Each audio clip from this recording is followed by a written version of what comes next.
Olá, meu nome é Tainan, vou estar resolvendo aí o exercício 5 de circuitos elétricos do curso de Engenharia Elétrica. Primeiramente, a gente tem esse circuito RLC, né? Foi abordado o problema que tem que achar a tensão, né? VO, que está em cima desse capacitor. Para isso, o primeiro passo aí é fazer a lei de Kirchhoff da tensão para uma malha única, né? Eu tenho que a tensão de entrada VS, que é uma qualquer, igual à soma das quedas de tensões nos três componentes. No resistor é RI, a tensão no indutor é L, taxa de variação da corrente, e a queda de tensão no capacitor é VO, né? Como é uma malha única, eu sei que a corrente nos três componentes é a mesma, né? Vou substituir a corrente I pela corrente do capacitor, que nada mais é que a multiplicação do C vezes dV dt, que é a capacitância vezes a derivada da tensão. Faço devida substituição, né? E eu vou ter aí a minha EDO, equação diferencial, né? Que rege a lei da tensão dessa malha. Né? Para uma EDO de segunda ordem, eu tenho a equação característica que é tabelada, né? Eu faço um ajuste aqui, porque a primeira coisa que eu observo é que na EDO que é tabelada, a taxa de variação de ordem 2 aqui, ela está sozinha. E aqui na minha EDO ela está acompanhada por LC, né? Então eu faço esse ajuste de multiplicar toda a equação por LC. E eu vou obter essa equação aqui, ó. O meu VS, que não tinha nada, vai tá dividido sobre LC. A minha derivada segunda, que estava acompanhada de LC, quando eu multiplico por 1 sobre LC, o LC some. A minha derivada, que é multiplicada por RC, o C some, fica R sobre L. E o meu VO, que não tinha nada, fica 1 sobre LC. Fazendo a devida comparação com a minha equação diferencial do formato tabelado, né? Eu obtenho os coeficientes de ômega zero e o meu coeficiente G. Né? O ômega zero, né? É o termo que está acompanhado ali do X, né? Que é o LC. O LC aqui, né? E aí passo uma raiz para extrair o ômega zero. Eu tenho que o ômega zero é 1 sobre raiz de LC, né? Como na equação de EDO eu tenho que K ômega zero ao quadrado é igual a 1 sobre LC, só fazendo a equivalência das equações, eu tenho que K é 1. E G é R raiz de LC sobre 2L. Fazendo análise, então, para um resistor de 2 ohms e o capacitância e indutância do capacitor indutor de 0,1, eu tenho que minha frequência ômega zero é 10 radiano, porque a raiz de 1 sobre 0,1 vezes 0,1 ao quadrado, tirando a raiz, né? Então eu tenho que dar 10 radianos. O meu G, o fator de amortecimento, né? É o resistor, que é duas vezes a raiz do LC, que é 0,1 vezes 0,1, os dois, né? Dividido por duas vezes o L, que é 0,1. Né? E obter o coeficiente de 1, que é criticamente amortecido. Tirando as raízes, que é meu gama 1 e gama 2, que essa equação aqui, ela tabelada, né? Eu vou notar que a minha raiz, ela se anula, ela fica zero, e eu obtenho duas raízes ali com valor de menos 10. Né? O que é bem intuitivo de uma topologia que é criticamente amortecida, né? Porque eu tenho dois polos aí que são iguais e pertencentes a reais. Dessa parte de criticamente amortecida, eu tenho a equação que é tabelada, né? Que é essa exponencial multiplicando o termo A1T mais A2, né?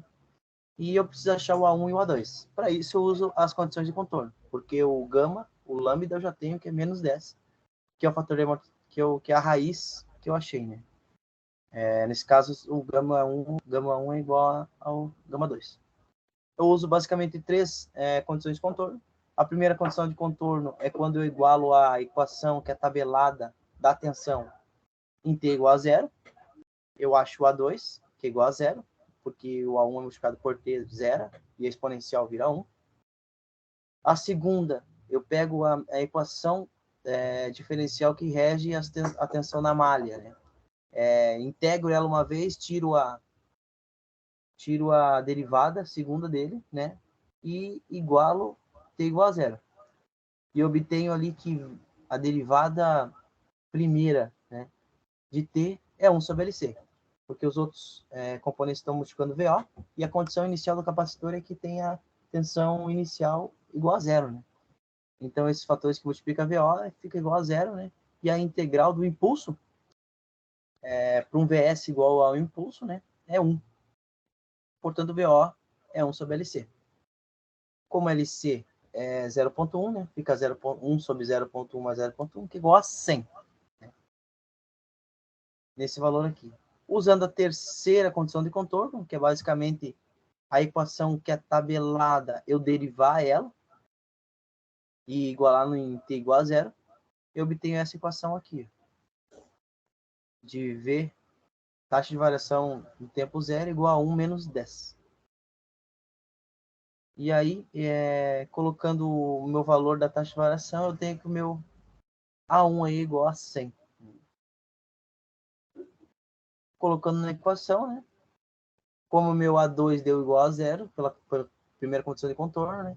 A minha equação da tensão vai ficar 100T exponencial a menos 10T volt para uma tensão de entrada igual a um impulso.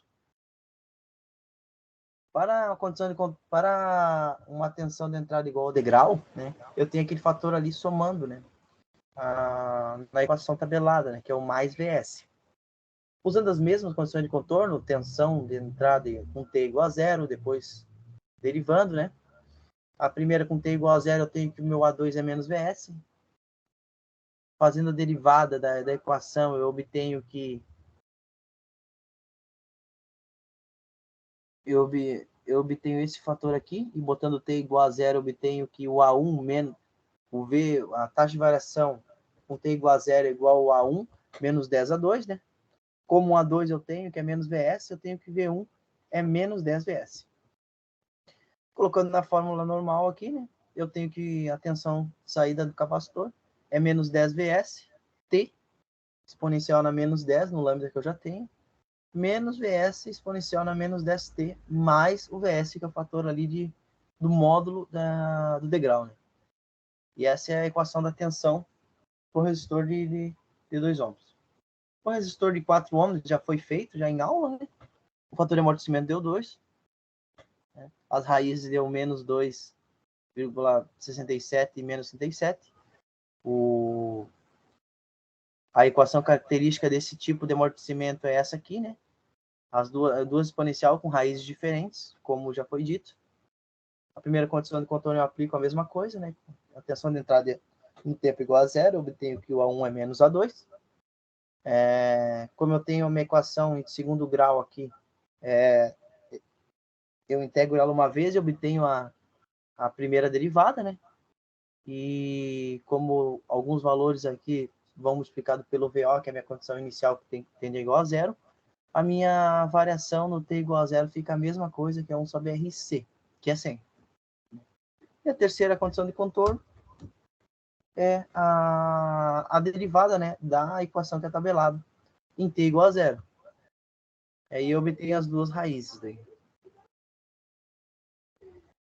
Substituindo a equação 1 na equação 3, essa equação 1, né, de A1 é igual a menos A2, e a equação 2 aqui, de menos 67 A1 menos 37 A2, né, eu obtenho o A1 e o A2, que é igual a 2,9 para o A1 e menos 2,9 para o A2. Colocando com a tensão igual ao impulso, a minha tensão de saída fica 2,9 exponencial na menos 2,67 T, e o A2, que é menos 2,9 na menos 67T, na exponencial, né? Para o degrau tem aquele valor VS somando. Né?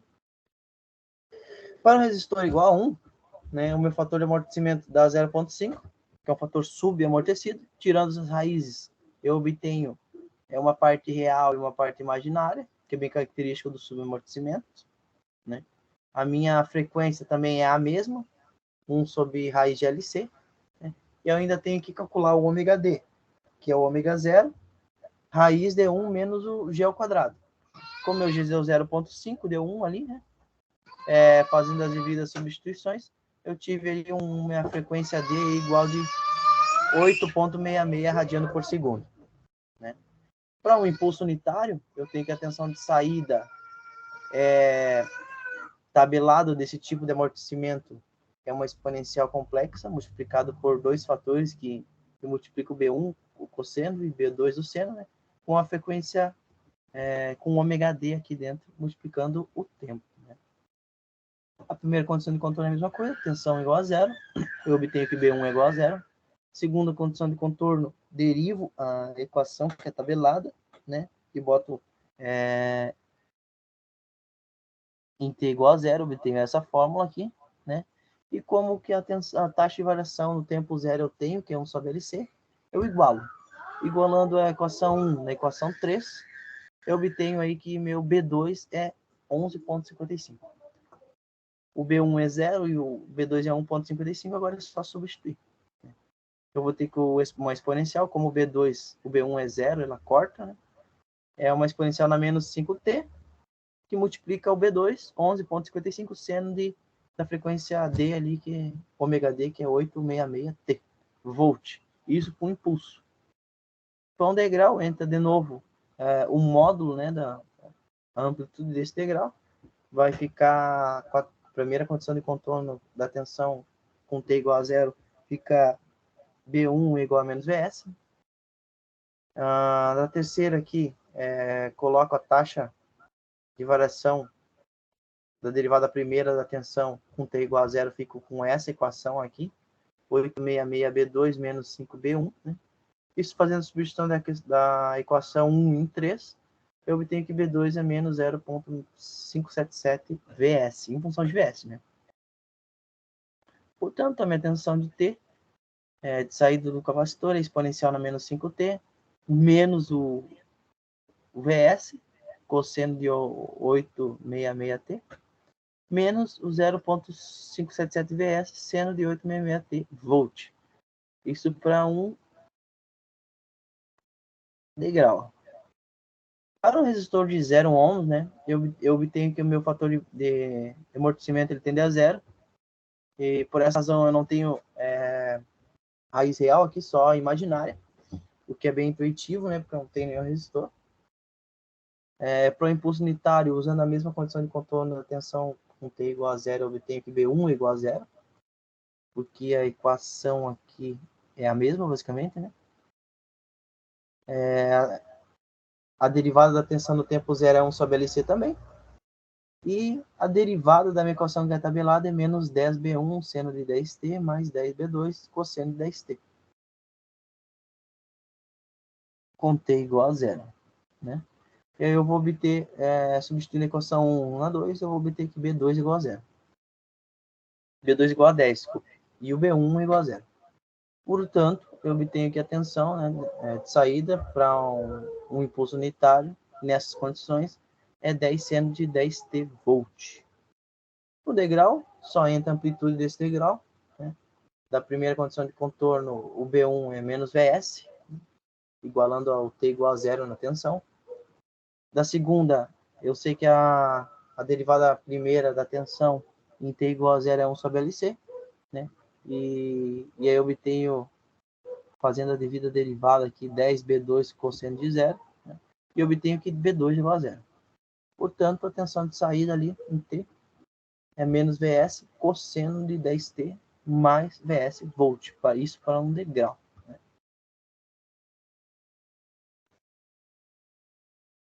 Indo agora para a programação. Meio demorado o negócio.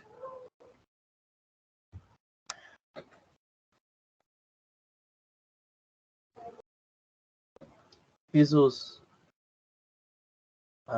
comandos básicos aqui, né? Coloquei o meu tempo de 0 a 3 ao prazo de milli e o meu VS igual a 1.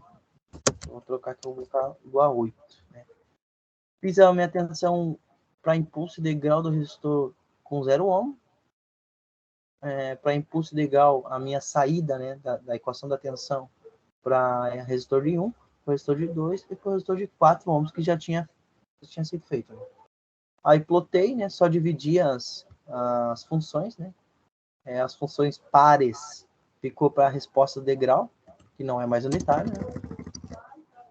E os ímpares, né? As tensões ímpares, o V1, V3, V5 e V7, é a resposta ao impulso, dessa vez impulso unitário. Já plotei aqui. Resposta ao degrau unitário, né? Essa curva em azul aqui é quando o fator de amortecimento ali deu... quando o resistor ali é zero, né? Então a curva ela tem esse comportamento senoidal. E a gente percebe quanto maior o resistor, né? Esse aqui é o resistor de 1 ohm, 2 ohms e 4 ohms. Quanto maior o resistor, maior o amortecimento, né? Dessa curva. Melhor ela vai tendendo a ser meio constante, assim, com essa carga aí exponencial. E como a resposta é um degrau, ela sai de zero e tende a minha amplitude ali, né, que era 8, mas eu não botei de novo, então, portanto, a minha amplitude é unitária ainda, né? Sai de zero e tende a 1, mais ou menos. Né? E essa é a análise aí para a resposta ao degrau unitário.